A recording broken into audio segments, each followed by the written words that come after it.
समझिए कि बदलाव की शक्ति आपके हाथों में है। आज अगर आप एक ऐसी सरकार चाहते हैं जो आपके लिए काम करे, तो आप आसपास देखिए, मेरी बातों पे भी मत जाइए, देखिए कि संघर्ष करने वाला कौन है। ये दीपिंदर जी बैठे हैं, जानती हूं अच्छी तरह दीपिंदर जी को, मैं सालों से देख रही हूं।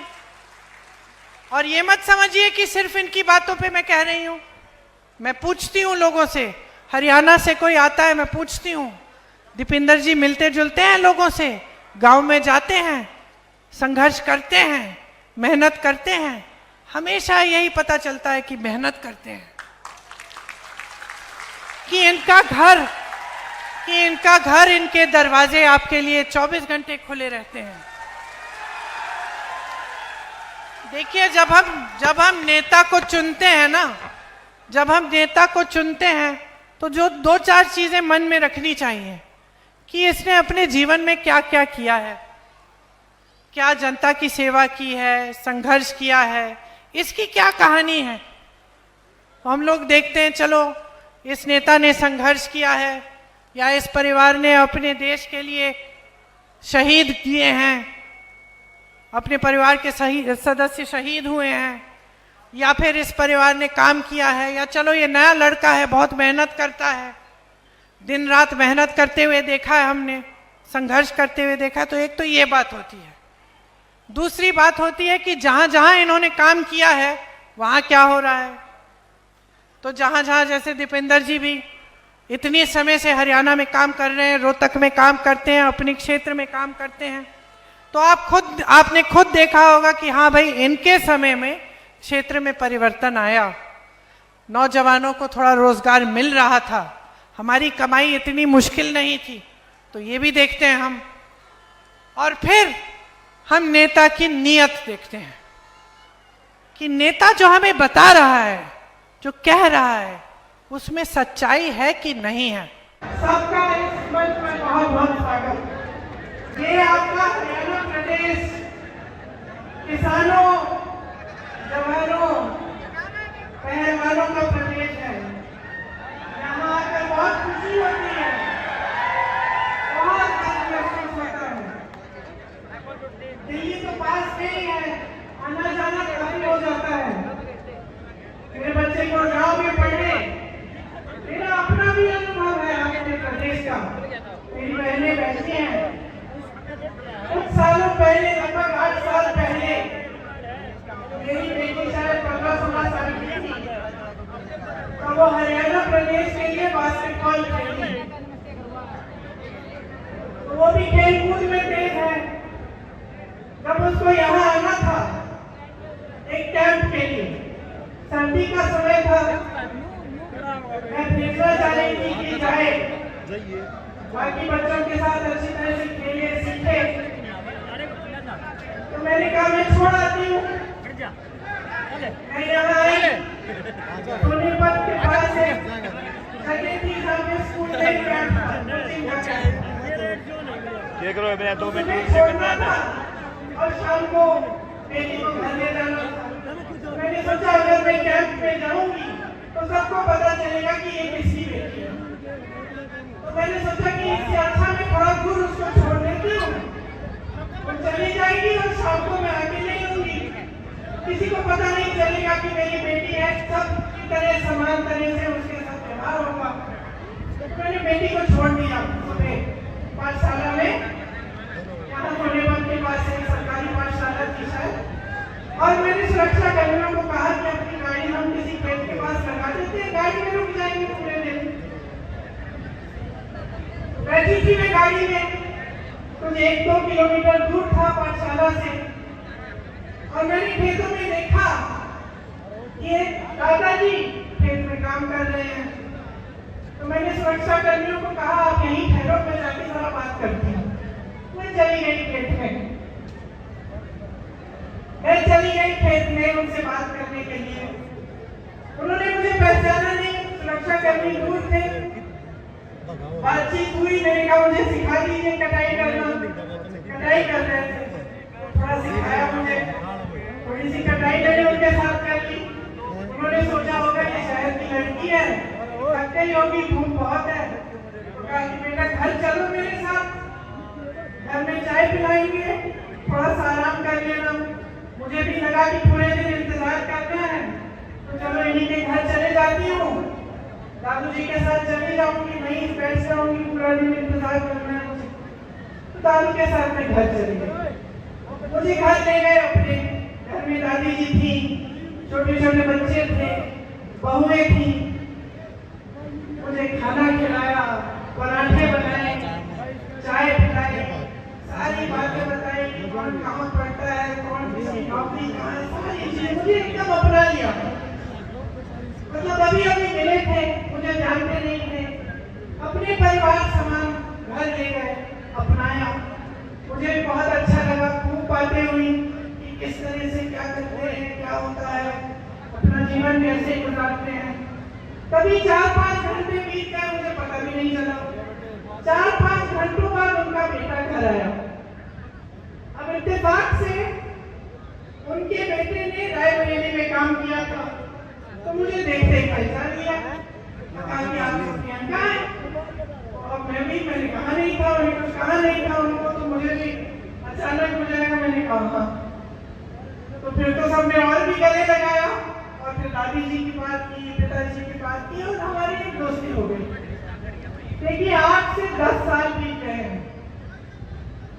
जब जब मेरी रैली आसपास लगती है, तो उनका बेटा मनोज कभी कभी दादू जी को ले आते हैं मेरे से मिलने,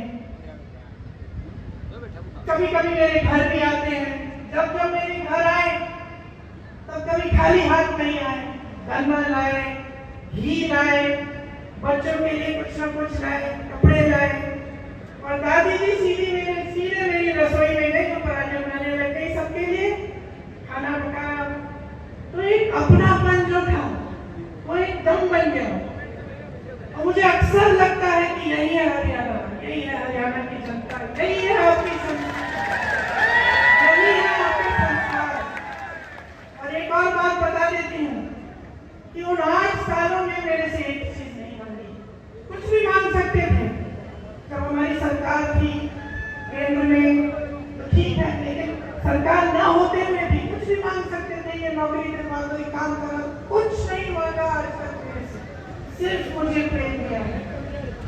और मैं समझती हूँ हमेशा कि जो आपका प्रदेश है और मेरा परिवार है, उसके बीच जो रिश्ता रहा है, उसी का प्रतीक ये मेरा एक छोटा सा रिश्ता जो इस एक परिवार के साथ जुड़ा है।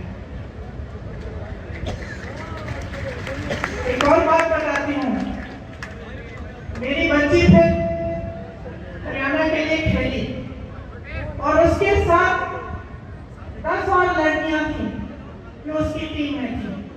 यहाँ से दूर जाना था पांडिचेरी, चेन्नई से भी आगे, मद्रास से भी आगे।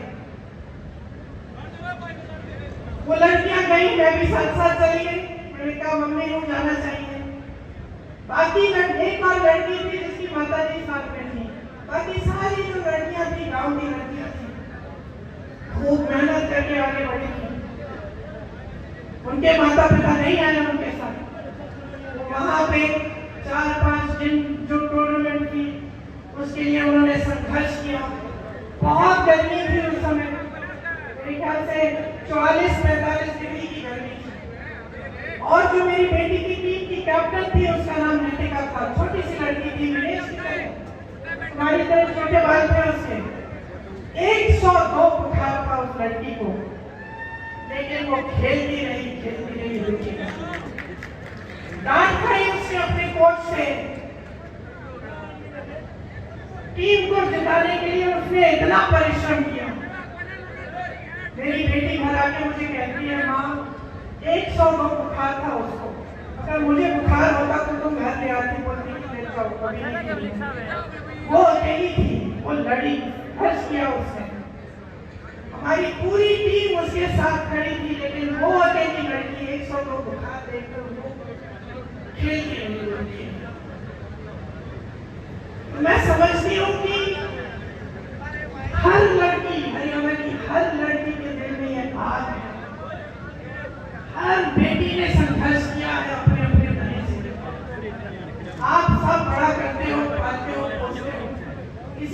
में भेजते हो, स्पोर्ट्स के लिए भेजते हो, आगे बढ़ाने के लिए आप संघर्ष करते हो, भरोसे के साथ भेजते हो। मैंने भी जब अपने बच्चों को भेजा है स्कूल में, पाठशाला में, कोचिंग में, कुछ भरोसा होता है अध्यापकों पे, कोच पे, आगे जो संस्था है उस पे भरोसा होता है कि चलो हम भेज रहे हैं अपने बच्चों को, आप कम से कम हमारे बच्चों की हिफाजत कर दो। बच्चा भी देश के लिए, प्रदेश के लिए लड़ रहा है, संघर्ष कर रहा है, खेल रहा है, पूरे देश को गर्व होगा अगर जीते तो उसकी हिफाजत करिए। यही उम्मीद रखते हैं माँ बाप। माताएं बैठी हैं, बहुत ही उम्मीद रखती हैं। विनेश के साथ भी ऐसा ही हुआ कि उसके माँ बाप ने भी पूरे भरोसे के साथ उसको भेजा, संघर्ष किया, लड़ी, ओलंपिक्स तक पहुंच गई और उसका संघर्ष का फल भी उसे मिला, मेडल मिला। पूरे देश को गर्व महसूस हुआ, पूरा देश खुश हुआ, सबने कहा हमारी बेटी है। जीत के समय आई, प्रधानमंत्री जी ने घर बुलाया, चाय पिलाई, फोटो खिंचवाई, भाजपा के तमाम नेता, सारे जितने भी भाजपा के लोग थे, सबने कहा कि देखो मोदी जी है, कभी मेडल जीत रहे हैं, रहा है भारत। पूरी मीडिया ने भी कहा, सब खुश थे, सबको गर्व था। हम लोगों ने देखा नहीं, कुछ कोई फर्क नहीं पड़ता कौन सी पार्टी नहीं है, हमारे देश के लिए कोई मेडल लाया है। और इतना संघर्ष करके हमारी लड़कियां, हमारी बहनें गई हैं, हम सबको गर्व महसूस हुआ। लेकिन फिर क्या हुआ? वो भरोसा तोड़ा गया। वो भरोसा जिसके साथ विनेश के माँ बाप ने उसको भेजा होगा, वो भरोसा जो विनेश के दिल में था अपनी सरकार के प्रति, अपनी ओलंपिक्स एसोसिएशन के प्रति, जिसके साथ वो इतनी दूर किसी और देश में जा रही थी अकेले, वो भरोसा टूटा। और क्यों टूटा?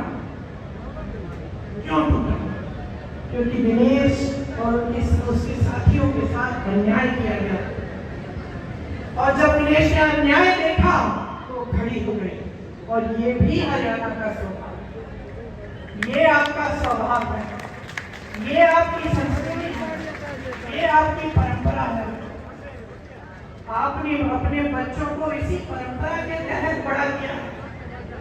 दीपेंद्र जी ने कहा, और आप सब जानते हैं, यहीं पे कुरुक्षेत्र की भूमि में, हरियाणा में, श्री भगवान श्री कृष्ण ने भगवद गीता का प्रवचन दिया।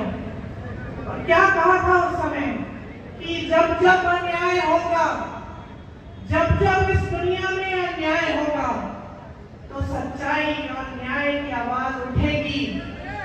मैं प्रकट होऊंगा, भगवान प्रकट होंगे और अन्याय के खिलाफ लड़ेंगे। ये आपकी परंपरा है। तो जब हम विनेश की बात करते हैं, सिर्फ विनेश का संघर्ष नहीं था, ये सिर्फ एक महिला का संघर्ष नहीं था, ये आप सबका संघर्ष है, ये आप सबकी लड़ाई है। जब इनके साथ अन्याय होता है, आप सबके साथ अन्याय होता है, आप सबका भरोसा टूटता है, आप सबके साथ विश्वासघात होता है। और आपकी परंपरा रही है, भगवद गीता की सीख से ही महात्मा गांधी जी ने हमारा स्वतंत्रता संग्राम चलाया। आज उनका जन्म दिवस है। आज अगर हम उनको याद करते हैं तो हमें एक बात याद आती है, सत्यमेव जयते, अहिंसा, सत्य। और कहाँ से मिली उनको ये बातें? भगवद गीता से मिली, भगवान श्री कृष्ण के प्रवचन से मिली, उनके संदेश से मिली। अभी नवरात्रि शुरू हो रहे हैं, दशहरे पे हम किस चीज की विजय मना रहे हैं? न्याय की विजय मनाने जाएंगे। अन्याय के खिलाफ न्याय की विजय, असत्य के खिलाफ सत्य की विजय मनाने जा रहे हैं। तो ये हमारी महान धार्मिक परंपरा है, और खास तौर से यहाँ आपकी धरती की। और आज आपके साथ हर स्तर पर विश्वासघात हो रहा है, हर स्तर पर अन्याय हो रहा है। मैंने कहा किसानों की धरती है, जवानों की धरती है, पहलवानों की धरती है। किसानों के साथ कितना अन्याय हुआ। 3 काले कानून लाने वाले मोदी जी अपने घर से तब 5 मिनट के लिए बाहर नहीं आ पाए जब आप महीनों से उनके दरवाजे के पास कुछ ही किलोमीटर दूर दिल्ली के बॉर्डर पे खड़े हुए उनसे न्याय मांग रहे हैं। वो ऐसे कानून बनाने जा रहे थे जिससे आपके पेटों पे लात पड़ती। उनको मालूम था कि इन कानूनों से सिर्फ बड़े बड़े उद्योगपतियों का फायदा होगा, किसानों का कोई फायदा नहीं होने वाला है। फिर भी वो पीछे हटे नहीं। आपने संघर्ष किया, बैठे रहे महीनों के लिए, आपने नक्श चलाया गया, आपको मारा पीटा गया, 750 किसान शहीद हुए। ये हिले नहीं, हिले तब जब उत्तर प्रदेश का विधानसभा का चुनाव आया, जिसका जिक्र आपने किया देवेंद्र जी। जब चुनाव आया तब हिले, तब इनको लगा कि अब चुनाव में मुश्किल हो जाएगी, ये 3 काले कानून वापस लेंगे। तो किसानों के साथ इन्होंने सरासर अन्याय किया। एमएसपी की बात करते हैं और फिर उन उपजों पर एमएसपी देते हैं जो आप यहाँ पे उगाते ही नहीं। कहते हैं हमने क्या बातें करते रहते हैं। हंसी आती है मुझे। अरे इससे बड़ा भ्रष्टाचार क्या है कि देश के सारे उद्योग आपने अपने 2 मित्रों को दे दिए। इससे बड़ा भ्रष्टाचार क्या हो सकता है कि आप ऐसे कानून लाने जा रहे थे जिससे देश का किसान पिस जाएगा, लेकिन आपके बड़े 2 बड़े उद्योगपति मित्रों को कुछ मिल जाएगा, उन कानूनों का फायदा मिल जाएगा। वो उद्योगपति किसी किसान की जमीन हड़पना चाहे, लेना चाहे, तो किसान उसके खिलाफ कचहरी में लड़ नहीं सकता। ऐसा कानून था। डीएम के पास जाओ और डीएम सुलझाएगा तुम्हारा मामला। अगर तुम्हारी जमीन ले ली किसी बड़े उद्योगपति ने, ये कानून लाने जा रहे थे, आप समझ गए, आपने पहचाना, और क्योंकि आपने पहचाना, आपने संघर्ष किया। हमारे संविधान ने आपको सबसे बड़ी शक्ति दी है। सत्यमेव जयते कहने वाली बात नहीं थी, ये हमारे संविधान में गढ़ी हुई है ये बात, समानता की बात। कि आपने, मेरी बहन जो यहाँ बैठी है, आपने वो खेती जिसने मुझे सिखाई दादू जी, आपने उतनी ही शक्ति है जितनी देवेंद्र जी में है, जितनी मोदी जी में है, जितनी मेरे में है। ये संविधान की शक्ति दी है आपको, ये वोट की शक्ति है, ये वो अधिकार है जिससे आप हम सबको बदल सकते हो, नया नेतृत्व ला सकते हो। आप चाहो तो अपने भविष्य को बदल सकते हो।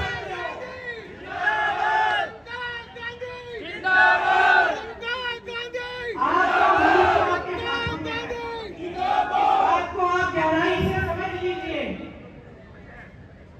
अभी चुनाव हुआ था कुछ महीनों पहले, आपने देखा कि इन नतीजों में क्या हुआ। लोग समझने लगे कि ये बड़ी बड़ी बातें करते हैं, ये झूठ बोलते हैं, ये मंच पर आकर कुछ भी कह डालते हैं, लेकिन जब काम का समय होता है, जब न्याय का समय होता है, जब सच्चाई का समय होता है, तो ये दिखते तक नहीं है। तो ये बात आप भी समझ लीजिए। देखिए, आप अपने बच्चों को बड़ा करते हैं ताकि उनका भविष्य बने। माँ बाप खुश कब होते हैं? अच्छा नौकरी कर रहा है, कमा रहा है, हमें भी लगता है माँ को भी लगता होगा, बड़ा होगा, आपकी देखभाल करेगा, आपकी देखभाल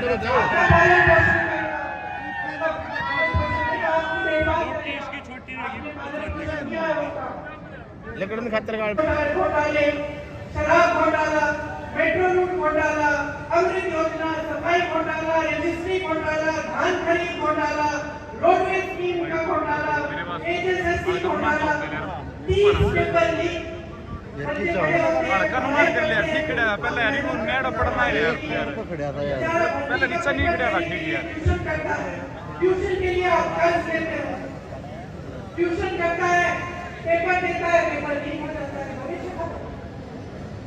अब इंतजार करो, भर्ती नहीं निकलती।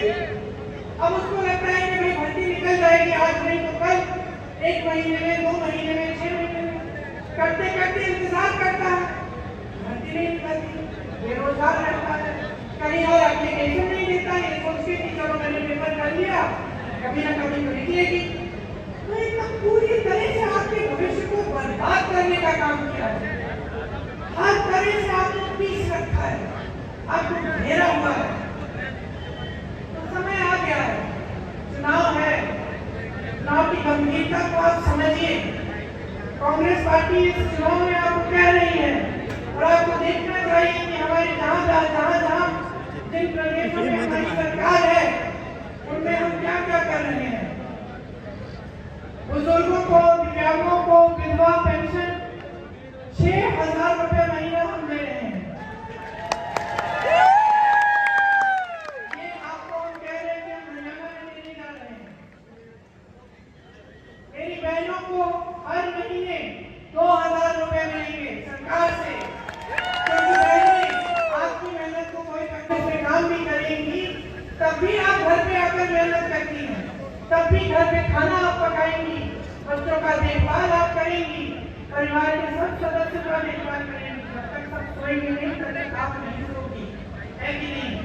कोई पहचानता है इस मेहनत को? हम कह रहे हैं हम पहचानते हैं। आपको हर महीने 2,000 रुपए मिल जाएंगे इस मेहनत के लिए, ताकि आप कम से कम अपने पैरों पे आप थोड़ा सा अपना पैसा रख सकते हैं, अपने पैरों पे अपनी तरह से खड़े हो सकते हैं। आज गैस का सिलेंडर इतना महंगा आप खरीद नहीं पाते। कांग्रेस पार्टी कह रही है गैस के सिलेंडर को 500 रुपए में आपको दिया जाएगा, आप 500 रुपए में उसको खरीद पाएंगे। जो 2 लाख पद खाली है, 10 सालों से भाजपा की सरकार ने खाली रखे हैं, उनको भरने का काम कांग्रेस पार्टी करेगी। भैया के साथ 2 दिन पहले मैं हरियाणा में ही कुछ लोगों से मिली, ट्रक चलाते हैं वो। मैंने उनसे पूछा कि अगर आपको एक स्कीम आपके लिए निकालनी होती जिससे आपका फायदा होता, तो कैसी स्कीम होती, कौन सी स्कीम होती? उन्होंने कहा कि स्वास्थ्य बीमा की स्कीम होनी चाहिए। एक ने कहा मैं राजस्थानी हूँ, जब अशोक जी और कांग्रेस की सरकार थी राजस्थान में, तो मैंने अपनी माता जी का इलाज 80,000 रुपए का इलाज किडनी का की समस्या थी, मैंने उनका इलाज मुफ्त में कराया। ऐसी स्कीम यहाँ हरियाणा में मिला। तो आज मैं आपको कहना चाहती हूँ कि 25 लाख रुपए तक मुफ्त इलाज सरकार आपका कराएगी, चाहे कुछ भी आपकी राजस्थान में कैंसर के पेशेंट, हार्ट के पेशेंटों का इलाज हुआ, मैं मिली उनसे, इतने खुश थे और हम भी खुश थे कि भाई हमने भी अपनी जिम्मेदारी निभाई। जो सारा पैसा आपसे लूटा जाता है दिन रात, तो भाजपा की सरकार, मोदी जी की सरकार, अडानी अंबानी जी की सरकार जो आपसे रोज लूट रही है, ये पैसा वापस आपकी जेब में आना चाहिए, वापस आपको मिलना चाहिए। कैसे? इन्हीं स्कीमों के द्वारा। ये 25 लाख का मुफ्त इलाज, ये बीमा, ये जो 2,000 रुपए महिलाओं को मिलेंगे, जो बुजुर्गों और दिव्यांगों को और विधवाओं को 6,000 रुपए का पेंशन मिलेगा, जो शिक्षा और स्वास्थ्य की सुविधाएं मुफ्त में मिलेंगी हरियाणा में अगर कांग्रेस पार्टी आएगी, 300 यूनिट बिजली मुफ्त में मिलेगी।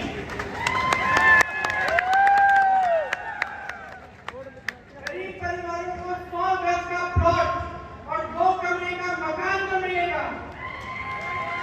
ये सब आप उनके पैसों से जो आज आपसे लूटे जा रहे हैं, बड़े बड़े उद्योगपतियों को दिए जा रहे हैं, उन पैसों से आएगा ये पैसा, क्योंकि ये आपका पैसा है, आपकी जेब में जाना चाहिए।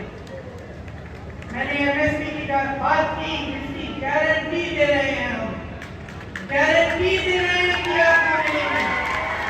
हम पीछे हटने वाले लोग नहीं हैं, हम लड़ने वाले लोग हैं।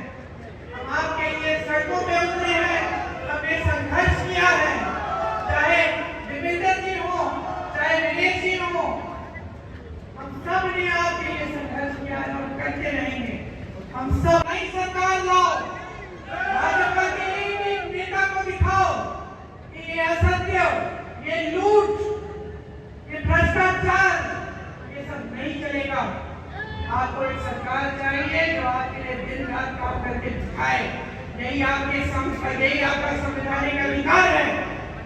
इसीलिए महात्मा गांधी जी लड़े, शास्त्री जी लड़े, इसीलिए आज भी कांग्रेस पार्टी लड़ रही है।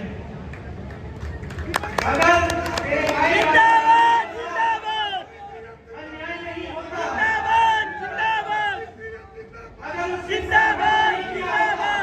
अगर मेरे पिता की लाश को घर नहीं लाता, तब उसमें हिम्मत नहीं होती कि वो 8,000 किलोमीटर इस देश के